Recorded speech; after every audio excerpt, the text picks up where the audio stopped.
O Retail's Big Show, evento realizado pela National Retail Federation, ou NRF, é a maior feira de varejo mundial, onde as principais tendências para o ano são discutidas. A CNDL esteve presente mais uma vez e levou em sua missão quase 80 líderes do setor para conhecer as próximas novidades do mercado. O evento é repleto de insights valiosos e cases de sucesso inspiradores que podem servir de combustível para tornar o ano de 2024 mais próspero para a sua empresa. Eu sou Daniel Sakamoto e hoje vou conversar com Marcos Fábio, consultor que acompanhou a nossa comitiva durante a NRF 2024. Então aumente o som que o episódio já vai começar.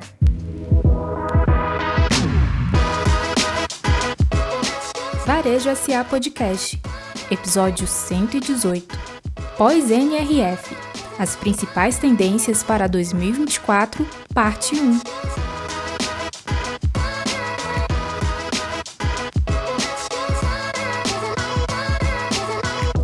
O nosso convidado de hoje é mestre em administração, tem MBA em gestão empresarial, é empresário, professor, palestrante, consultor, conselheiro de administração e autor do livro Olhar Empreendedor.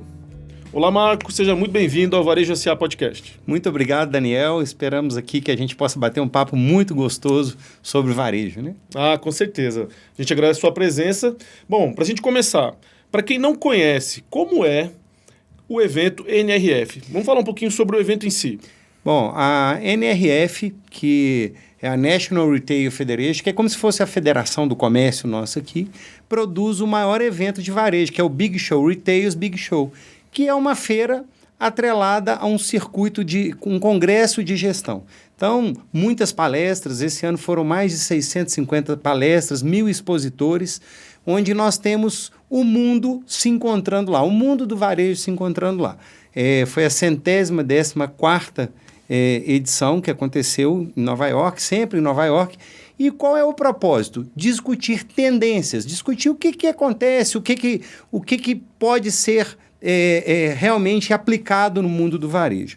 Então, só para você ter uma ideia da relevância dessa feira, 67% dos participantes são dos Estados Unidos, são americanos. 33% é do resto do mundo. E desses 33%, o Brasil tem tido uma participação muito efetiva na feira. 14% desses 33% são brasileiros. E, inclusive, na edição desse ano, parecia que você estava em alguns momentos no Brasil, de tanto português que se ouvia. Então, o Brasil abraçou a NRF, você tem lá a presença de grandes varejistas. Em determinados momentos eu estava sentado à mesa, por exemplo, como a Luísa Trajano. Então, os grandes varejistas vão a esse evento para poder beber água na fonte, entender o que está acontecendo no mundo do varejo. Então são muitas palestras junto com uma feira e também tem alguns eventos ali que acontecem paralelos, alguns encontros, sim, outras atividades. Esse ano, inclusive, teve um evento específico falando só de cadeia de suprimentos, falando sobre logística, teve inovação em food service, teve então toda essa pegada de startups, de coisas novas que vêm vindo, tecnologias para serem testadas. Então, além da feira, você ainda tem esses encontros segmentados. Inclusive, a gente houve lá o palco das Big Ideas, que são as grandes ideias, que expositores trazendo soluções, mostrando o que pode ser aplicado no varejo. Então, foi realmente assim, poderíamos dizer que é um lugar de várias soluções para quem quer pensar varejo, que você que é varejista, que está nos ouvindo aí, nos assistindo, quer pensar em alguma inovação, lá é o lugar de você buscar esse conhecimento. Legal, legal. São 3 dias, mais de 40 mil pessoas participando. Isso. Só para a gente entender, a NRF ela tem a abertura no sábado, né? Então é um coquetel, você tem lá esse encontro com a proposta de network, e a feira acontece domingo, segunda e terça, sempre começando ali bem cedo. No domingo a abertura começou às 8 horas, e aí, ao mesmo tempo que você tem as palestras, você tem as sessões principais, que são os grandes nomes que vêm falar. Então, no momento das sessões principais, você não tem palestras concorrendo, mas depois você tem uma série de palestras, tudo pits de 30 minutos, onde você vai ter que escolher, porque são várias salas onde você vai ter que escolher uma ou outra palestra, e ao mesmo tempo a feira acontecendo, né, também no mesmo horário. Então, quem deseja ir para para a NRF, a minha recomendação é que venha junto conosco na comitiva da CNDL, porque é importante a curadoria para saber qual palestra assistir, que horas que você pode sair da palestra e ir para visitar a feira, porque senão realmente você fica perdido de tanto conteúdo e tanto conhecimento. Legal, realmente é uma grande experiência. Bom, vamos falar um pouquinho agora sobre o tema principal do evento. A gente saiu em 2023 do tema Faça o Básico Bem Feito, e agora de 2024 tivemos o tema Make It Matter, ou Faça com que isso importe. Qual que é a importância dessa mensagem na escolha dos temas que foram tratados no evento? A ideia do faça o que importa, faça aqui, faça o que importa, é porque, por exemplo, é importante você entender que mesmo as tecnologias avançando, você não pode abrir mão de um bom produto. Então, não pense que porque avançou tecnologia, avançou redes sociais, inteligência artificial, que foi muito falado, que você não vai precisar de ter um produto de boa qualidade. Inclusive, a Michelle Guess, na palestra da Levi's, ou da Levi, se preferir, falou muito disso. Você tem que olhar e entender que o produto continua sendo muito importante. Então, o que importa é isso.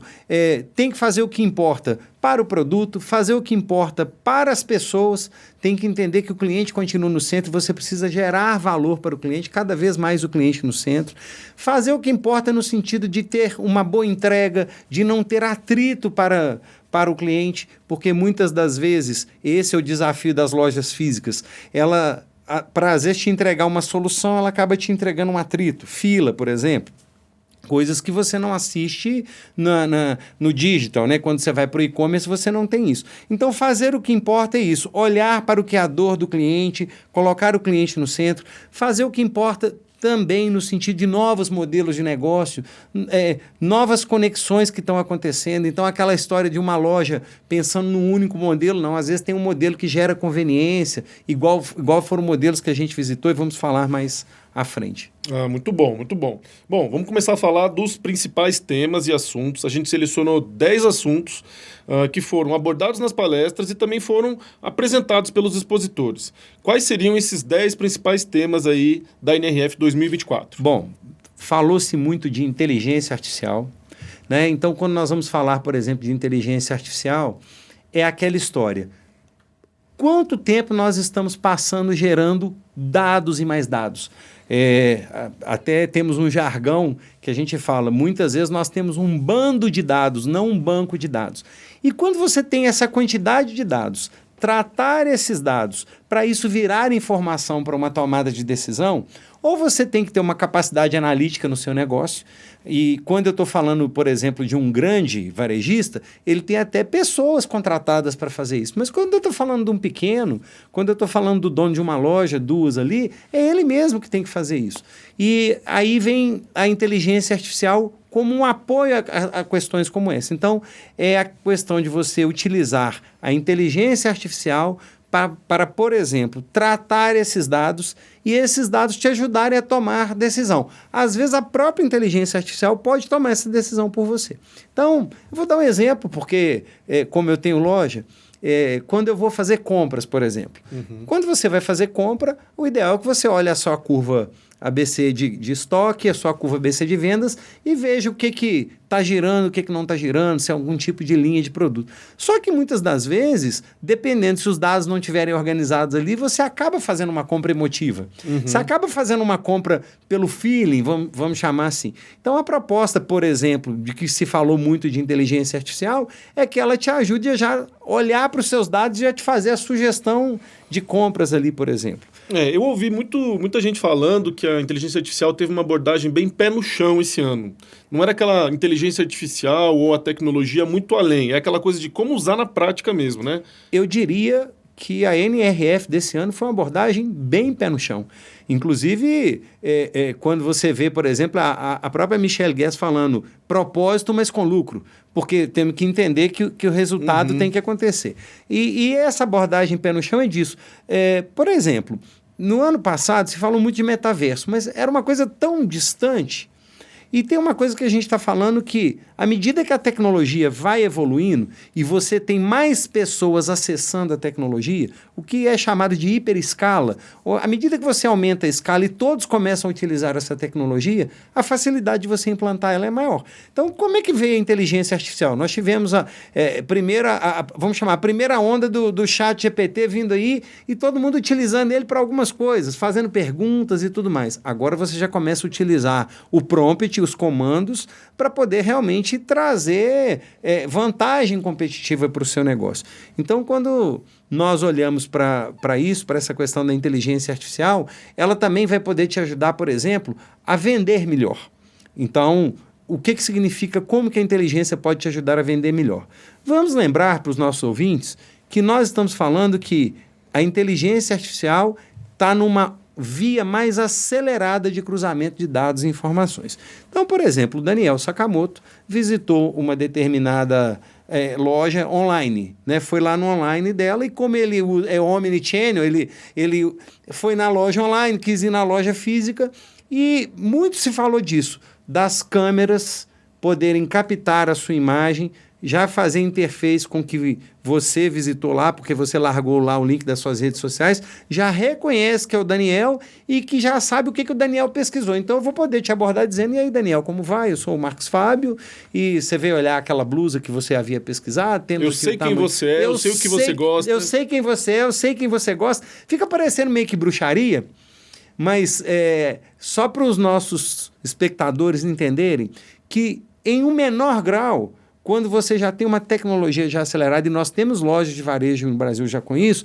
que o atendente te atende com o celular na mão e ele pede seu CPF e dali você já tem o histórico. Uhum. A questão toda é que eu preciso pedir o seu CPF, preciso ver se na outra venda foi atrelado a isso. Agora não. O processo da inteligência acelerou. Eu estou à frente. Eu já sei que você entrou no meu site, já entrou no meu Instagram, já sei que você já interagiu e eu posso, inclusive, fazer comentários. Se de repente eu vi você no final de semana num churrasco, eu posso perguntar aí, o churrasco final de semana foi bom? Tudo isso para dar essa interação maior. E mais do que isso, viu, Daniel? Eu sempre falo que treinamento de funcionários... O que a gente escuta aí todos os dias? Está faltando mão de obra qualificada, é difícil de treinar. E realmente, nessa hiperinformação que a gente vive, são muitos números, conseguir fazer com que as pessoas tenham esse raciocínio veloz, se não for com o apoio de uma IA, vai ser muito difícil. E só para também complementar, porque se falou muito da IA regenerativa. Então, o que significa isso? É como se fosse... realmente essa coisa assim, parecendo que você está falando com o humano. Então, já tem experimentos, inclusive, que o iFood está fazendo. Vou te trazer um exemplo aqui. Por exemplo, quero fazer um bolo de cenoura com chocolate. Se você está lá no chat robot dele, lá no WhatsApp dele, ele vai te dar a receita e já vai te perguntar, posso enviar os ingredientes para você? E ele já vai acessar quem tem aqueles ingredientes para poder mandar. Então, olha, isso é que nós estamos falando. Está muito além de só te dar informação. Já está no call to action ali, já está te chamando para ação, para venda. Então, essa é uma coisa e que, para mim, não tem nada de futuro demais, que isso não vai pegar. Não, isso é pé no chão, nós já estamos vivenciando isso. Sem dúvida, a inteligência artificial foi o tema do momento e eu acho que você que está ouvindo e está nos vendo precisa realmente entender que não dá para você ficar de fora.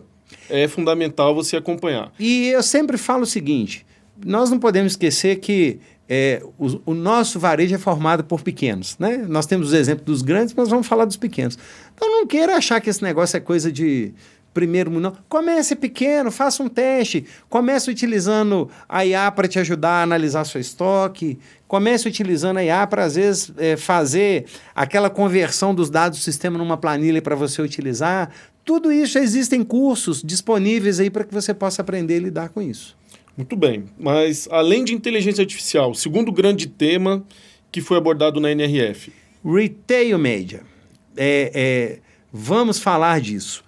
Quando nós estamos falando de Retail Media, o espaço físico, ele é um espaço para que você possa influenciar os seus consumidores, mas também, por que não, para que você possa fazer parceria com os seus fornecedores no sentido de, por exemplo, rentabilizar seu ponto de venda. Tá, peraí. Retail Media, aqui no Brasil, a gente poderia chamar de publicidade dentro da loja.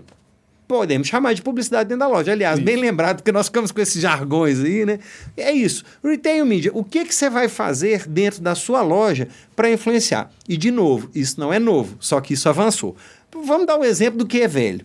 Quando você está vendo uma pessoa num restaurante de fast food, de sanduíche, ela acaba escolhendo muito mais o sanduíche por aquelas fotos que estão em destaque. Que está em destaque lá, que as pessoas ficam lá assim, ó. O sanduíche do dia. O sanduíche do dia, tá olhando para aquilo porque aquilo te influencia. Então você vai ver que vai girar muito mais aquilo que está no cardápio do que está lá na testeira lá, que não é online, ele é offline, ele é uma foto ali, do que aquilo que está no cardápio. Então já é uma maneira de influenciar isso. Só que isso tem evoluído. Então vamos dar um exemplo. Eu estou pensando em trazer um produto novo para minha loja, mas o meu fornecedor ainda não me entregou e para me entregar eu preciso fazer uma aposta, por exemplo, e aí eu fico receoso de fazer a aposta.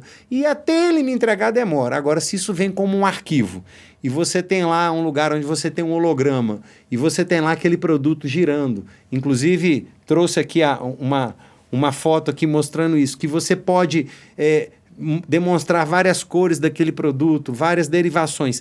E ali você mede o interesse do consumidor. A pessoa vai te perguntar, já tem isso aqui?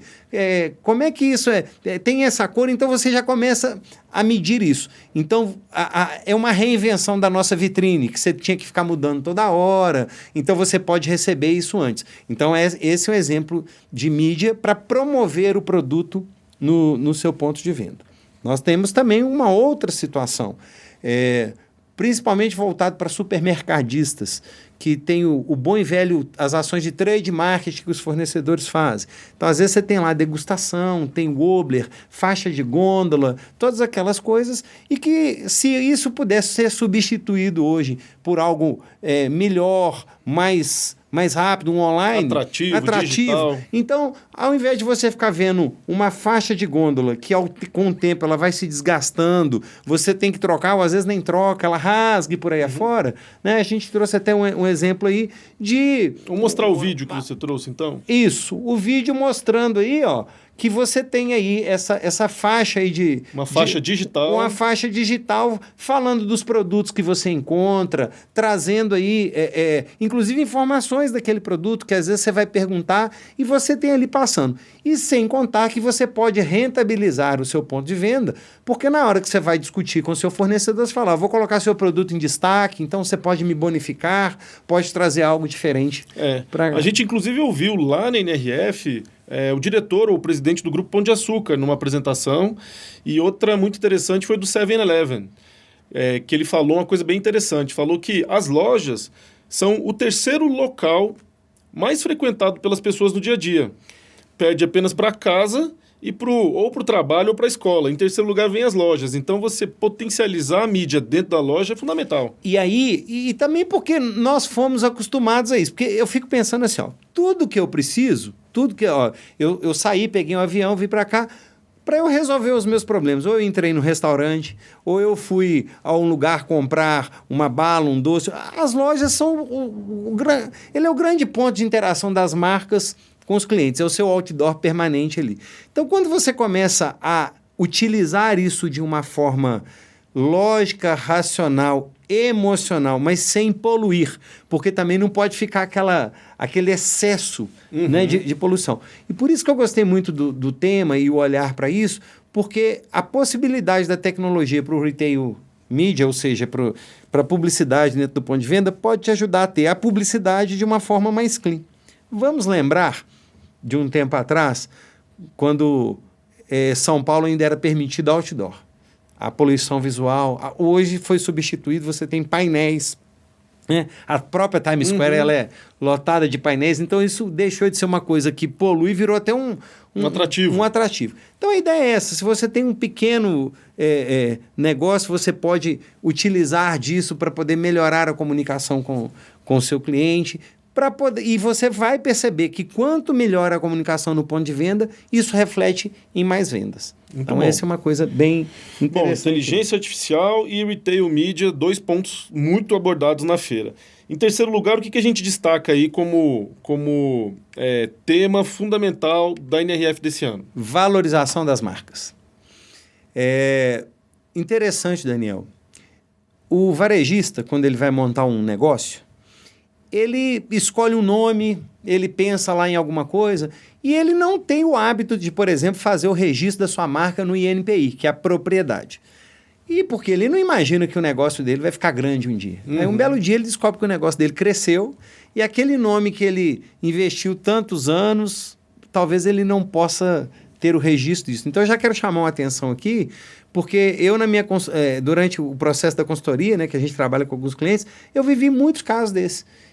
Agora a pessoa quer crescer, vem uma sucessão e primeiro não é dono da marca. Então eu queria trazer esse primeiro ponto que se você quer fazer um trabalho de construção de marca, primeiramente seja dono da sua marca. Bom, agora vencido isso, como construir uma marca de sucesso? Eu entendo que são vários caminhos. Nós assistimos boas palestras lá. Eu estou trazendo aqui, inclusive, uma das palestras que veio falando da reinvenção da marca Crocs, que a Crocs agora virou cool. Para quem não conhece a Crocs, pode estar olhando no vídeo, mas as pessoas sempre acham um negócio um pouco esquisito, um calçado de borracha com um design um pouco estranho, aquela coisa. E o que foi o legal do depoimento sobre a reinvenção da marca? É que, na verdade, a marca tem muito mais a ver com o relacionamento que você cria com os seus fãs. Então, a gente já começa a entender essa coisa. Marca tem que ter fã. Nem todo mundo que é seu cliente é seu fã. Então, boa dose daqueles clientes vão virar os seus fãs. Então, as marcas precisam fazer uma construção, um posicionamento na cabeça do seu cliente. E uma coisa interessante da própria Crocs é que ela entendeu que não adianta ela querer ditar a moda, mas se ela começar a respeitar o estilo de vida do seu cliente e se adaptar àquilo que a rua já está te trazendo, você vai ter uma chance muito maior de ter o engajamento dessas marcas. Então, é interessante, porque quando você olha este movimento, a pergunta é simples: para que eu vou reinventar uma coisa se as ruas já estão falando, se estão utilizando o meu produto dessa forma? É muito comum você ver, por exemplo, às vezes uma pessoa fez um vídeo lá no TikTok e viralizou com a marca de alguém que essa pessoa sequer sabia disso. Aí o que as marcas estão fazendo? Estão indo atrás daquela pessoa que viralizou e trazendo aquilo para dentro da estratégia de marca. E é realmente isso, porque eu tenho um trocadilho que eu falo: a sua marca marca? Se a sua marca não marca, o que faria a sua marca marcar? Você precisa criar uma coisa que você vai marcar esse seu cliente. E aí é muito interessante, porque você pode marcar esse cliente tanto de forma positiva quanto negativa. Então, você tem que fazer um trabalho para marcar de forma positiva. Então, muitas marcas marcam o seu cliente por confiança. Um nome de confiança, uma marca de confiança, está há tantos anos no mercado, então eu vou lá porque eu confio. Tem marca que marca o seu cliente por ser divertida. Vem aquela pegada do humor, aquela diversão. E essa questão da geração de identidade tem sido muito utilizado pelas marcas. Ouvir a voz que vem das ruas, dar voz aos meus seguidores que às vezes estão dando um outro destino para minha marca que eu mesmo, meu departamento de marketing, eu jamais imaginei que fosse isso. Então, foi falado muito disso, muitas palestras falando da importância da marca, da forma como você constrói o relacionamento com o seu cliente. Então, o que eu já trago aqui para explicar para os nossos espectadores? É que, na grande maioria das vezes, o relacionamento que você acaba tendo com o seu cliente se limita às redes sociais, colocar algumas coisas ali. Pouquíssimos, quando eu estou falando da grande maioria do varejo, tem um SAC, tem um sistema de atendimento ao cliente, para poder entender o que a voz das ruas está vindo. Ou pouquíssimos seguem os seus clientes no sentido de entender o comportamento dos seus clientes com aquela marca. Então, isso é muito importante. Me lembrei de um caso aqui agora, não lembro mais qual foi das NRFs que eu estava. Se não me engano, acho que foi 2016. Uma marca americana, Waterproof, colocou uma foto do Obama usando um casaco. Porque o Obama é um cidadão como... Hein? Um ícone. Um ícone. Mas é uma pessoa comum que veste uma roupa e tal. Então a marca pegou ele no dia a dia de um uso comum em que ele escolheu aquela roupa e fotografou ele num dia qualquer com aquela marca e estampou ali na Times Square aquela coisa. Então, quer dizer, pegou ele, não foi uma propaganda paga, pegou uma coisa casual. Quem fez isso aqui no Brasil? Foi a Havaianas, com Todo Mundo Usa, que pegava as pessoas famosas no seu dia a dia utilizando a sandália. Muitas vezes o seu cliente está te brindando com isso. Vai a uma festa, tira uma foto bonita na festa com a roupa que comprou na sua loja e você não se vale daquilo para poder fazer isso. Então, precisa ser dada atenção daquilo, utilizando muitas vozes que estão vindo da rua, dos seus fãs ali. Esse tema também foi bem tratado pela presidente da Levi's, que falou, é uma marca que marca pela tradição, e ela falou muito sobre isso, e ela falou muito sobre tirar a marca do pedestal, fazer muitas ações hoje em dia que está sempre ocorrendo cada vez com mais frequência, que são os co-brands. Duas marcas se juntando forças, misturando o seu público. Então, acho que essa é uma tendência que foi bem explorada na NRF, né? Inclusive nós já temos exemplos de co-brands que acontecem aqui no Brasil, por exemplo, Coca-Cola junta com energético. Tem muitas ações que falam disso. Uhum. E aí tem uma coisa muito importante, porque no caso da Levi's, nós estamos falando de uma indústria que também tem a sua rede de distribuição e de lojas. Então, fica talvez até mais fácil você pensar nesse exemplo desse collab, de fazer isso.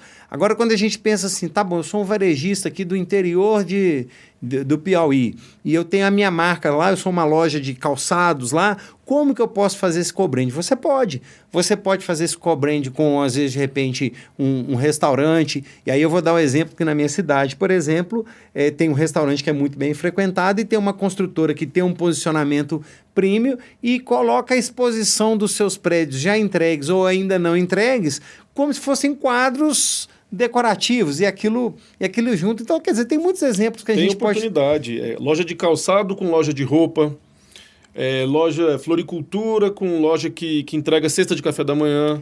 Então, basta ser criativo que você consegue ver oportunidades de juntar. De juntar essas coisas. E se eu puder dar uma dica, se você, toda vez que você, varejista, ligado à moda, calçado, puder conseguir fazer um collab desse com alguma coisa de alimentação, você vai experimentar grandes benefícios, porque a alimentação é algo que todo dia nós nos alimentamos novamente. O que eu almocei hoje, eu tenho que almoçar amanhã novamente. Diário. É um consumo diário. E isso gera fluxo.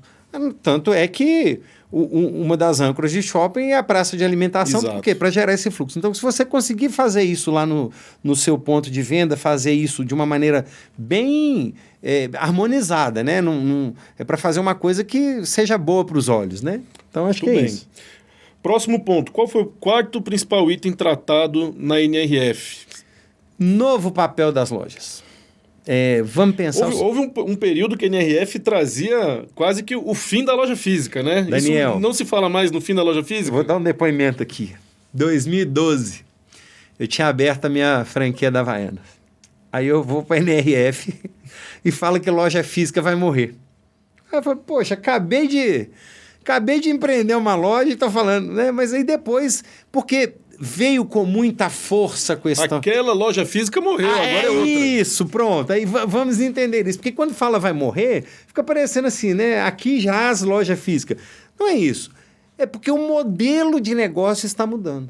Então, se antes você precisava ir à loja, eu preciso comprar uma roupa íntima, eu preciso comprar uma meia, um sapato. Nós que viajamos muitas vezes esquecemos alguma coisa, né?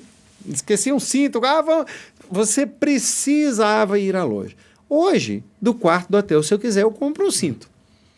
Onde eu estiver, se eu quiser. Então, isso inclusive foi trazido, se não me engano, pelo Lee Peterson, que ele falou muito isso.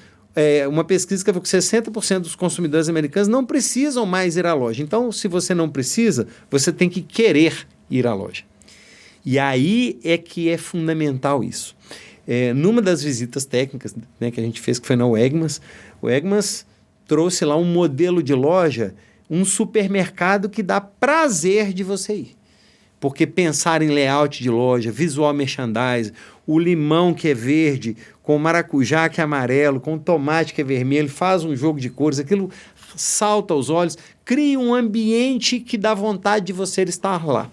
E aí, quando eu falo do novo papel das lojas, é porque como o tempo está cada vez mais escasso, o novo papel das lojas é produzir momentos prazerosos para os clientes. Então, agora eu não vou só mais ao supermercado para suprir a minha casa. É o momento que minha filha fala comigo, e literalmente, ela fala, papai, você vai ao supermercado? Quero ir com você. Aí vem uma, a outra vem no rastro, aí daí a pouco uma está em cima do carrinho, tá brincando de carrinho dentro do supermercado. Experiência, entretenimento, relação familiar dentro do supermercado. E aí esse supermercado que antes só vendia o produto, precisa ter a lanchonete, porque você vai passar lá mais tempo, então você precisa matar sua fome ali dentro. E aí, já que eu estou lá, eu também posso ter o lugar onde meu carro é lavado, porque aí eu já faço tudo num lugar só e tenho mais tempo com a família, por exemplo. Uhum. Então essa é uma questão de você trabalhar muito disso. Uma outra coisa também muito importante do novo papel das lojas é que as lojas precisam te ajudar a contar histórias. Criar conexões. Então, eu adoro quando eu vou, por exemplo, em lugares muito tradicionais, e Nova York é cheio deles, quando você vai, por exemplo, num bar tradicional de jazz, por exemplo, você tem lá o Gallagher's, por exemplo, que aí você vê lá, você vê o quadro da história, de como era antes, à medida que a cidade foi mudando. E de repente você se perde olhando naquilo, vendo as personalidades que ali passaram, e aí o lugar te conta uma história. Ele é uma história viva. Então, essa conexão, o que eu pude ver que as marcas estão investindo muito?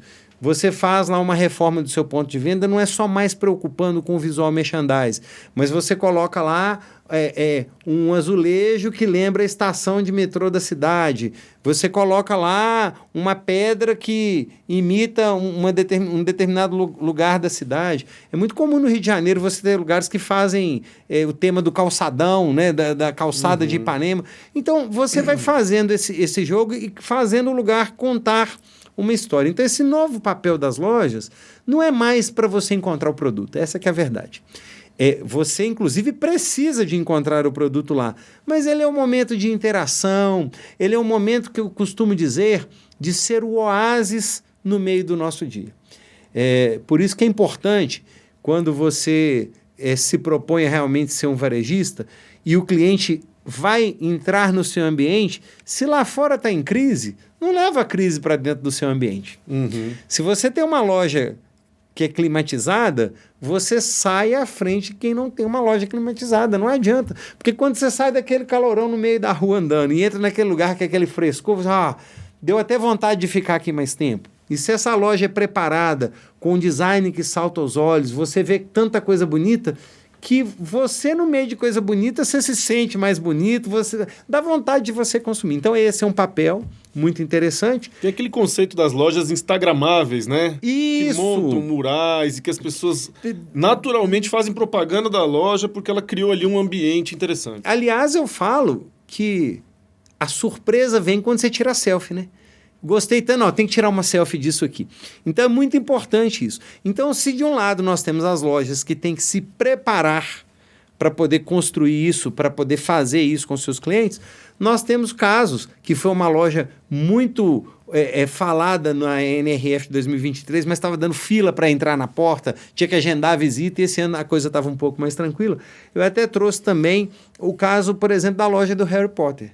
Porque se você pensa em ter loja para os seus clientes que estão virando seus fãs, a estratégia lá foi diferente. Eu abri uma loja para quem já é meu fã, para ele ter uma interação com a marca. Então, quando você vai numa loja, por exemplo, como a loja do Harry Potter, você é uma história viva dos filmes. Parece que você está dentro de um filme. É uma experiência pura. E eles fizeram uma estratégia muito legal, né? Colocaram peças originais utilizadas no filme, espalhada pela loja, que você faz tipo um gamification, faz a caça, aquilo, e a hora que você assustou, você percorreu todas as lojas. Aí você deve estar me perguntando, mas eu não tenho o filme do Harry Potter para poder contar uma história. Por isso que vem aquela história que a gente casa lá com a questão das marcas, de você produzir ou de você construir a sua legião de fãs. Comece a observar lá nas suas redes sociais quem te defende quando alguém te ataca, aquelas pessoas que sempre compram de você. Daniel, é impressionante. A minha vida inteira, eu tive uma sandália havaianas, arrebentava, eu comprava. Tem gente que tem 20, cada uma com uma cor diferente e tal, e que todo lançamento está lá comprando. São pessoas que são fãs da marca e que vão até a loja lá. E aí você já começa a chamar as pessoas pelo nome, porque você conhece as pessoas. Então, se você pega dos seus seguidores, cria a sua comunidade de fãs, e você começa a gerar interação com esses fãs para poder... Aí o seu negócio começa a fazer algo diferente para esses clientes. Olha para você ver um outro papel que foi numa das empresas que a gente visitou, que foi a Petco, que é um conceito integrado de conveniência para pet shop, nós vamos mostrar daqui a pouco. Além de você ter os produtos, você tem um lugar de interação aqui nós vamos chamar dos pais de pet, ou seja, eu tenho um lugar para sentar para eu falar do meu pet, você falar do seu. Então, não é mais um lugar que eu vou para comprar. Eu quero falar sobre pet, eu vou lá, que eu sei que eu vou encontrar alguém. Então, é esse querer ir à loja que o Lee Peterson fala. E vamos lembrar, o Brand Sense ainda continua valendo. O visual, a sua marca no visual, o seu layout, mas o cheiro. Cheiro é uma coisa. Hoje já tem algumas marcas que você sente o cheiro, você fala, é a marca tal. O marketing de cheiro funciona muito. Uhum. Cuidar para ter um cheiro específico da sua loja. Tomar cuidado para que seja um cheiro gostoso, que não desagrade. Porque às vezes agrada demais a uns e desagrada de outros. Fazer uma coisa neutra é uma coisa muito interessante. Realmente não dá para a gente deixar de ressaltar que as lojas mudaram a sua função e o seu papel, e você que está nos acompanhando aí precisa ficar atento a isso. Bom, vamos no próximo tema que foi bastante tratado da NRF, que é a questão do desafio das gerações. O que é isso? Explica pra gente. Bom, primeiro deixa eu fazer uma analogia de uma coisa aqui. Puxar um exemplo. Expectativa de vida nossa, aumentou. Há pouco tempo atrás era 50 anos. Depois isso foi para 60, já passamos da casa dos 70. Então isso significa dizer que nós temos uma geração a mais no consumo. Se antes a pessoa parava de consumir, por exemplo, começava a consumir aos 15 e parava de consumir ali aos 65, hoje você tem gente de 75 tomando decisões de compras e os jovens ali. Então é a primeira vez que nós vamos ter 5 gerações ao mesmo tempo consumindo. E você pode ter o seu negócio, mas você vai ter que conversar de uma forma diferente com essas gerações. E quando eu falo conversar, é que muitas vezes aquele post que era único para todo mundo não vai poder ser mais não dá mais único para todo mundo. Aquela propaganda que impactava o seu pai, mas não te não impacta você, você vai precisar de começar a se comunicar com essas tribos, vamos chamar dessa forma. E como é que eu vejo isso? Isso refletindo, inclusive, no vendedor. Porque você vai ter que também ter essas gerações representadas lá. Uhum. Eu costumo falar muito que é uma observação minha, não é um dado científico, porque eu falo que para ser dado científico eu tenho que ter pesquisado, mas eu observo muito que em lojas de colchões, por exemplo, você tem um vendedor um pouco mais maduro. Porque aquela pessoa que vai te dar a confiança, já tem o conhecimento, normalmente uma mulher mais madura é mãe e tal. Mas não vai adiantar mais esse perfil, você vai ter que ter mas vai ter que ter alguém que converse com essa geração alfa que está vindo aí, a geração Z. Por quê? Porque os baby boomers, eles já têm o seu jeito próprio de consumir. Então o desafio é que a sua marca converse com esses públicos. E aí, uma coisa que eu estou tentando lembrar qual palestra que foi dita isso. E são muitas palestras, desculpa, eu não vou lembrar. Falou, não dá mais para sua marca dar algumas escorregadas, como, por exemplo, um tema como preconceito, alguma coisa assim, porque isso às vezes pode fazer sentido para alguém que é mais geração baby boomer lá, que na época era uma coisa, mas hoje não se tolera mais. Então, você tem que tomar muito cuidado com isso, para trazer seus valores, trazer aquilo que você defende, a sua causa, mas ter o seu jeito de conversar com essas gerações. Uma reflexão interessante sobre esse tema, eu acredito que é assim, ou a sua marca ela se preocupa em atender uma dessas gerações específicas, Ou se você quiser atender a todas, você tem que se comunicar de maneira diferente com cada uma delas. Não dá para falar da mesma maneira com todas. Não dá para falar da mesma maneira. Inclusive, também tem uma outra coisa que nós precisamos de olhar.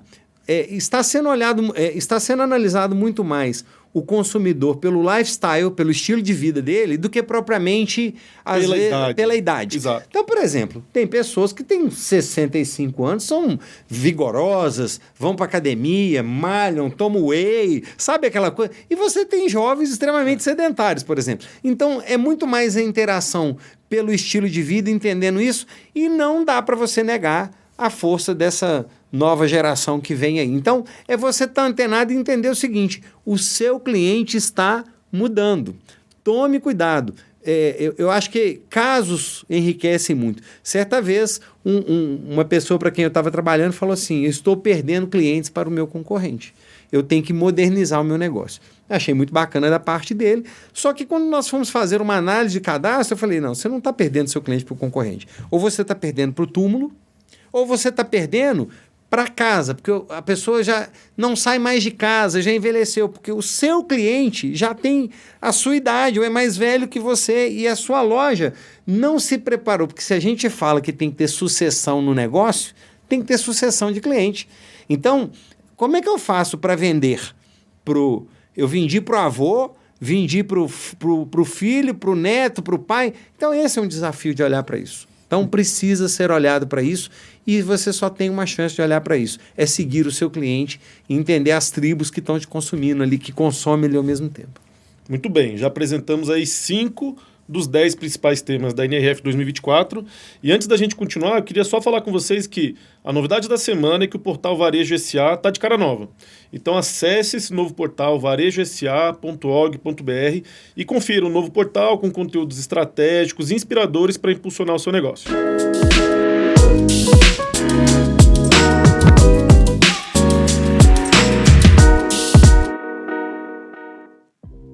Bom, a conversa foi tão rápida que não vimos o tempo passar. Por esse motivo, vamos dividir este episódio em 2 partes. A primeira você conferiu agora e a segunda entra ao ar amanhã. Um abraço e até o próximo episódio.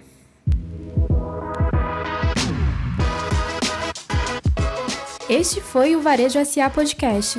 Você também pode escutar os episódios anteriores no seu tocador de podcast preferido. Não deixe de avaliar os programas. É só nos dar 5 estrelas. Para conferir mais conteúdos de interesse do setor, acesse varejosa.org.br e lembre-se de seguir a gente nas redes sociais.